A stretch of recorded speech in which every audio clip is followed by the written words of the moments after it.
Welcome to a deep dive into, well, Egypt. It's one thing to talk about pyramids and pharaohs, but we're going deeper this time. I'm really getting into that cultural tapestry, huh? Exactly. And we've got some interesting sources to guide us. We've got Wikipedia, obviously, but also an article from the Cairo Airport website. Kind of an unexpected gem, but it offers a unique perspective. It's fascinating how these two sources, one global, the other so localized, can give us this multi-dimensional view. Speaking of multidimensional, Wikipedia doesn't waste any time reminding us that Egypt is among the oldest civilizations on Earth. I mean, we're talking millennia here. Hmm. Millennia. It's hard to even wrap your head around that kind of time scale. It's almost like saying since the beginning of time, because in a way, for them, it almost was. And what's crazy is how much influence ancient Egypt had on later cultures, especially in Europe. This fascination with their ancient wisdom, this idea that they had it all figured out. Like they unlock the secrets of the universe and we're still trying to catch up. Totally. But civilizations evolve. Right. They don't just stay frozen in time. Exactly. And Egypt is a prime example. You've got the pharaohs, then the Greeks arrive bringing their own culture, their own ideas, then Christianity takes root and spreads. It's like these layers upon layers of cultural influence. It's like archaeological strata, but instead of pottery shards, it's language and art and beliefs all mixed together. A cultural palimpsest. Which brings us to language. When most people think of Egypt, they probably think Arabic. Rightfully so, it's the official language. But here's a fun fact from the Cairo Airport website. Egyptian Arabic, thanks partly to their media, is widely understood across the Arab world. Their movies, their music, it's everywhere. It's like how American English, through Hollywood and music, has become this kind of global dialect. But let's rewind the clock a bit, way back. I'm talking hieroglyphs and ancient Egyptian. One of the earliest written languages, according to Wikipedia, and get this, its descendant, Coptic, still exists today, mainly as a liturgical language in the Coptic Orthodox Church. Talk about a direct link to the past. That's amazing. But Egypt's linguistic scene is even more diverse than that, isn't it? Oh, absolutely. Wikipedia mentions Nubian speakers, Berber, Greek, even Armenian. It really shows you how migrations and cultural exchange have shaped the region over time. It reminds us that language isn't just about communication, it's about identity and history and culture, all wrapped up in the words we use. Yeah. But beyond the words themselves, what about the stories they tell? I'm not just talking about what's carved on tomb walls, though those are incredible, but literature itself. And Egypt has a rich literary tradition going back, like you said, to those very tomb walls. Wikipedia talks about the ancient Egyptian view of death and the afterlife being meticulously documented in their pyramid texts. So these weren't just like casual musings on the afterlife. Not quite. Think more like spells, incantations, guides to navigating the underworld. But you also have wisdom texts, things like the teachings of Tehotep, offering guidance on living a virtuous life. And then there are tales of adventure, stories like the story of Sinuhe. Timeless, really. The need for a good story. Speaking of stories, we can't forget about the Library of Alexandria. What a loss. A tragedy for knowledge itself. Wikipedia really emphasizes its importance as this unrivaled center of learning in the ancient world. Imagine all that knowledge up in flames. It's almost too much to think about. A stark reminder of how fragile knowledge can be. But the story of Egyptian literature didn't end there. In fact, it's still going strong. Absolutely. Wikipedia talks about Naguib Mahfouz, the first Arabic language writer to win the Nobel Prize in Literature. A testament to the power of Egyptian storytelling, for sure. And his legacy lives on in the work of contemporary writers like Nawal el-Saadawi, Adaf Swift. They're tackling some really important social and political issues. So from ancient scrolls to modern novels, it seems Egypt has a way with words. But what about images? Egyptian art is instantly recognizable, you say. Absolutely. Those hieroglyphs, the vibrant tomb paintings, iconic. But what's interesting is that Wikipedia points out that ancient Egyptian art wasn't about realism in the way we might think of it. It wasn't about capturing what you saw, but about expressing what you knew. It was symbolic. So not bound by the rules of perspective and realism that came later. Exactly. And yet, it's still so captivating, even after all these centuries. But just as Egypt has evolved, so has its art. Wikipedia talks about a thriving modern and contemporary art scene. They're embracing digital media, installations, even using the internet as a canvas. It's pretty amazing. It's like art itself is this constantly evolving story, finding new ways to express itself. From chiseling hieroglyphs on stone to digital landscapes, Egyptian artists are pushing boundaries. And speaking of pushing boundaries, our deep dive is about to take an interesting turn. Get ready for this, because you're going, wait for it.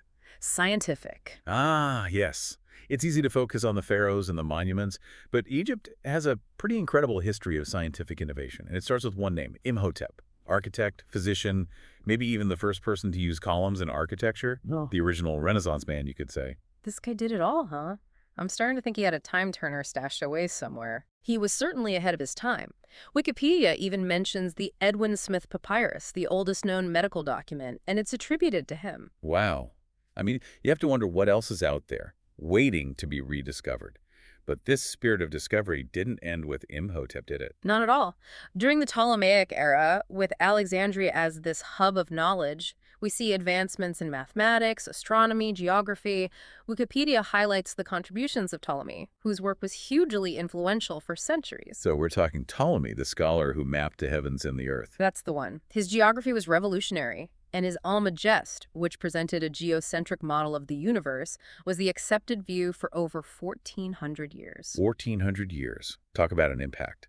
But to really grasp Egypt's contribution to science, we need to fast forward to the modern era. And that brings us to Ahmed Zewail, whose work in femtochemistry earned him the Nobel Prize in Chemistry. Now that's a name to be reckoned with. What exactly was it about his work that earned him such a prestigious award? Essentially, he transformed our understanding of chemical reactions.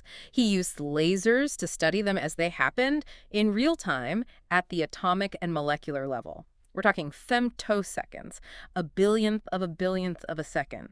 Mind-blowing stuff. It sounds like science fiction, but it's real. It seems like science is constantly pushing the boundaries of what we think is possible. Exactly. From ancient medical texts to Nobel Prize-winning chemistry, Egypt has certainly left its mark on the world of science. It makes you wonder what the next big breakthrough from Egypt will be. But for all this talk about grand achievements and famous figures, I'm also curious about the everyday experience of Egypt. What about the traditions, the customs, the things that give a culture its rhythm? That's where the Cairo Airport article comes in. It's like going from a museum exhibit to actually walking the streets, experiencing the culture firsthand. Exactly. So what's the first thing that strikes us about daily life in Egypt?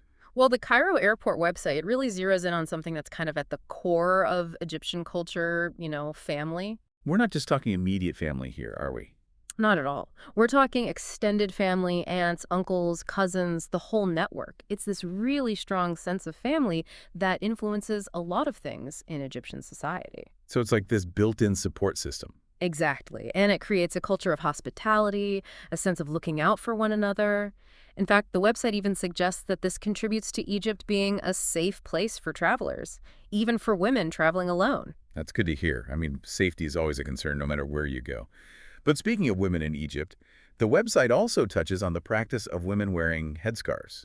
Right, and it's something that often gets misunderstood or misrepresented. For sure. But the website, it presents it in a really nuanced way. It acknowledges it as a practice rooted in Islamic tradition, but also points out that not all women in Egypt wear headscarves, and those who do may have different reasons, personal or religious. It's a reminder that things aren't always black and white.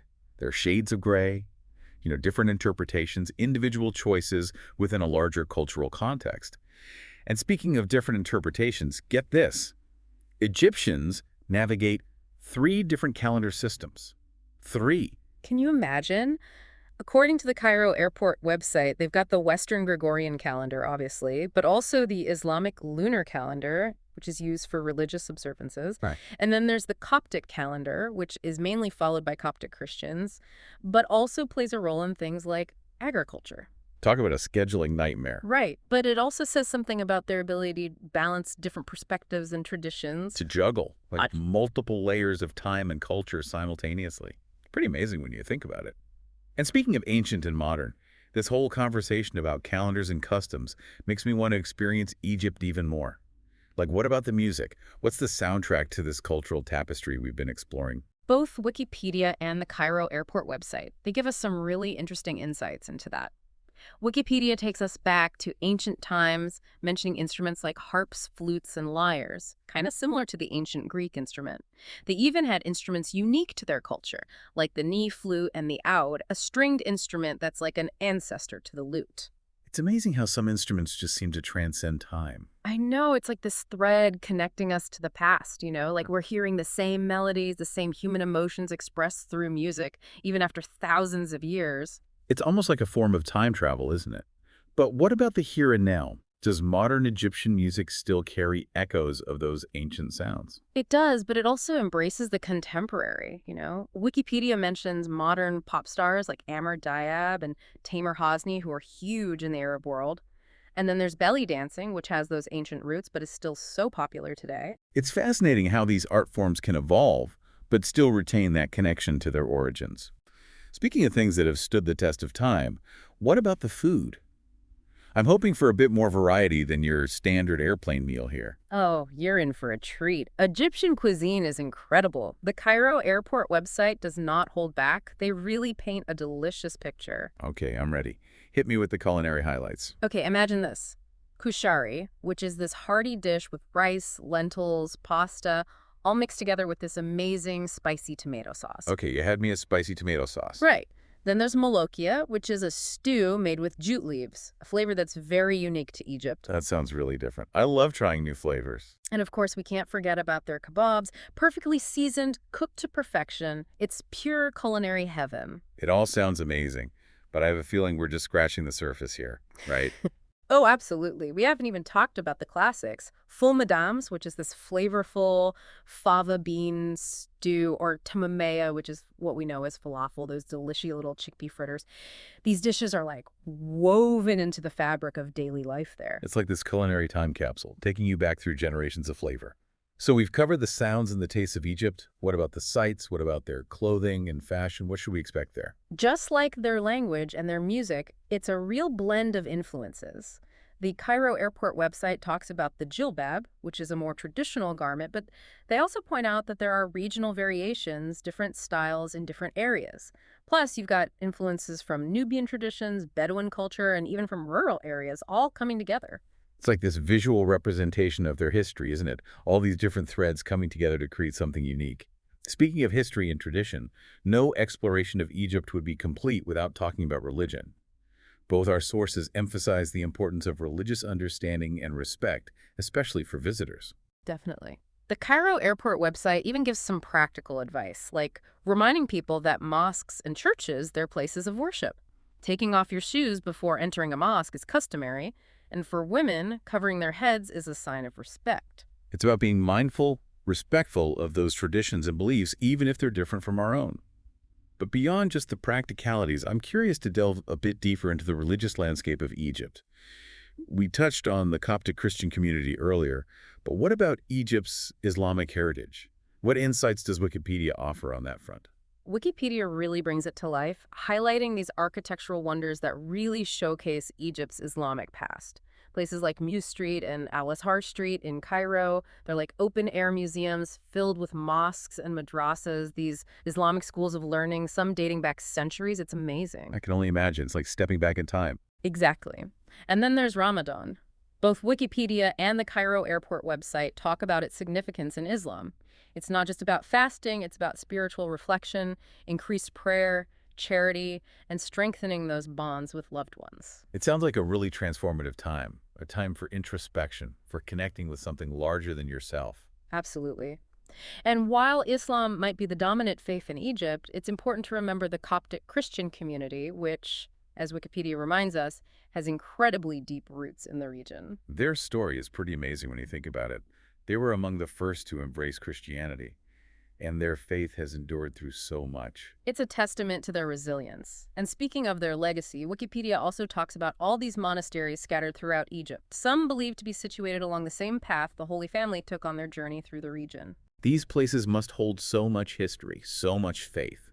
From ancient pyramids to mosques to Coptic monasteries, Egypt really is a tapestry, woven together by these different faiths and traditions.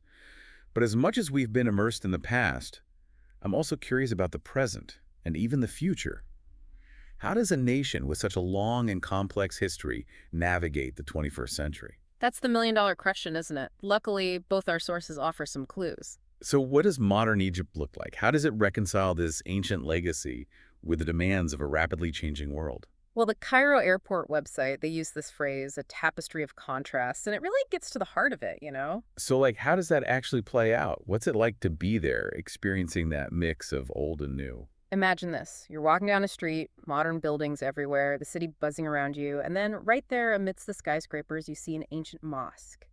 Or you wander into a market, a souk, and you're surrounded by these traditional crafts, these skills passed down through generations. It's like time itself is bending, folding in on itself. Exactly. That's the energy of modern Egypt, this incredible blend of past and present. But it's not just about the look, the feel. Egypt's role in the world is changing too. So they're not content just resting on their laurels on this incredible history. Not at all. The Cairo airport website talks about Egypt becoming this modern hub within Africa. They're really focused on progress, investing in infrastructure, technology, global connections. It's pretty impressive. From ancient wonders to 21st century innovation, it seems like Egypt is determined to embrace it all. And that's what's so fascinating, right? It's a nation that's constantly evolving, finding its place in a changing world, but never forgetting where it came from. It's a good reminder for all of us, I think. We can honor the past while still moving forward. Absolutely. To embrace our own tapestry of contrasts, so to speak. Well said. Well, I don't know about you, but I feel like I've learned a lot today. From ancient languages to modern scientific breakthroughs, from bustling markets to tranquil monasteries, Egypt is a land of endless fascination. It truly is a place where history isn't just something you read about, it's something you experience with all your senses. It makes you want to hop on a plane and see it all for yourself. Don't forget your walking shoes. You'll need them. And your appetite. Thanks for joining us on this incredible journey to the heart of Egypt. Until next time, keep exploring.